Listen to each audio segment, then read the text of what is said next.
I'm concerned about this one. We're trying to protect everybody's rights in this case. This feels like an overreach for me. The council's been put in a very uncomfortable position here. You are breaking new ground. That's what leaders do. And if you don't help us out, chaos will ensue. You've got to help us out. Sandy Springs police have new arrest powers after City Council criminalized the location of public speech and the time of literature delivery.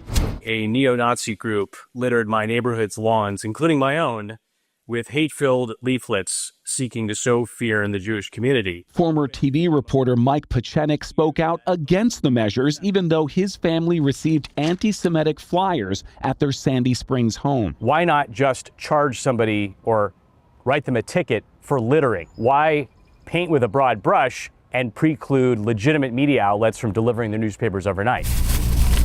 The Sandy Springs Crier is now forced to deliver its free paper after 7 a.m. Any earlier would be a misdemeanor. Limit solicitation and the delivery of uncontracted for literature into the residential neighborhoods between the hours of 9 p.m. and 7 a.m. If App and Media puts something at the end of someone's driveway at 6:50 a.m., and someone calls and reports it, then what happens? The police will come and handle whatever needs to be handled. Hearing the city attorney say that if someone were to deliver the Sandy Springs Crier, then the police would show up and handle it. Carl Appen publishes the Sandy Springs Crier. The newspaper was already suing the city for withholding public information from police incident reports. What is in these incident reports that they're not giving you? Literally almost every single thing that actually is taking place. Do most cities give you these records? Every single city gives us these records with the exception of Sandy Springs. Sandy Springs won a dismissal of the case in Superior Court, but Appen Media appealed to get the case reinstated. All in favor of the motion, say aye. Aye. Opposed, no? No. The item is approved.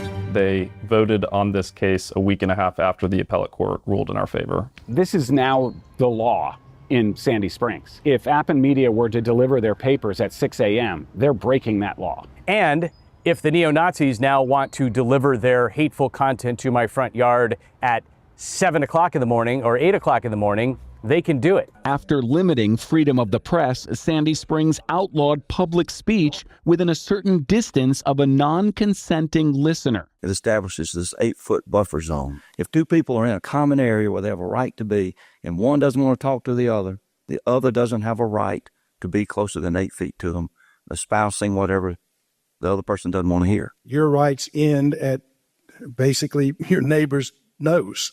We've made that nose a little bit further out. So now we actually are applying this 8 feet rule everywhere. Everywhere. And all in favor of the motion, say aye. Aye. Opposed, no. No. The item is approved. Speech in public places in Sandy Springs is now illegal within 8 feet of anyone who doesn't want to hear it.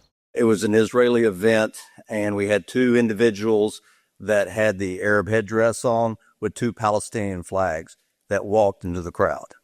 They weren't saying anything to them. They weren't approaching them, but they were just walking through that event. The feeling of the community out there was outrage. And my guys had to grab them pretty quick and get them out there. This ordinance will help us do that. So you would arrest someone just for walking through a group of people? Yes. If they were walking with a Nazi flag, with this ordinance, we'd arrest them.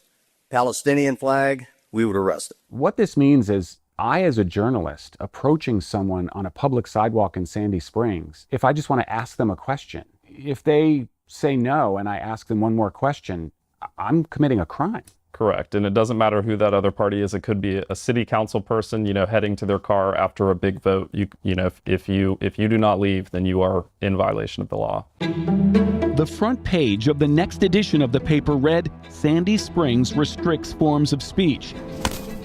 The paper containing news of those new First Amendment restrictions was delivered after 7 a.m. to avoid breaking the law.